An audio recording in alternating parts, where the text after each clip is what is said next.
আসসালামু আলাইকুম সবাইকে। আজকে রান্না করব বেগুন আলু দিয়ে বাটা মাছের চচ্চড়ি। প্রথমে কড়াইয়ে দিব পেঁয়াজ কুচি, সামান্য পরিমাণে তেল, হালকা করে ভেজে নিয়ে এর ভিতরে দিয়ে দেব মিক্সড মশলা, আদা বাটা, রসুন বাটা, জিরা বাটা, সামান্য পরিমাণ হলুদের গুঁড়া, মরিচ কুচি।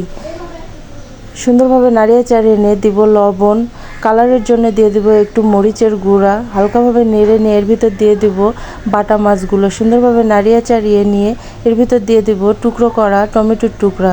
তারপর বেগুন আলু ঝুরি করে রাখা দিয়ে ভালোভাবে নাড়িয়ে চাড়িয়ে নিব। সুন্দরভাবে নাড়িয়ে চাড়িয়ে নিয়ে এর ভিতর দিয়ে দিব পানি দিয়ে ভালোভাবে মাখিয়ে নিব। নেওয়ার পর ঢাকনা দিয়ে কিছুক্ষণের জন্য ঢেকে দিব। এরপর ঢাকনা উঠিয়ে একটু হালকাভাবে নাড়িয়ে চাড়িয়ে দিব।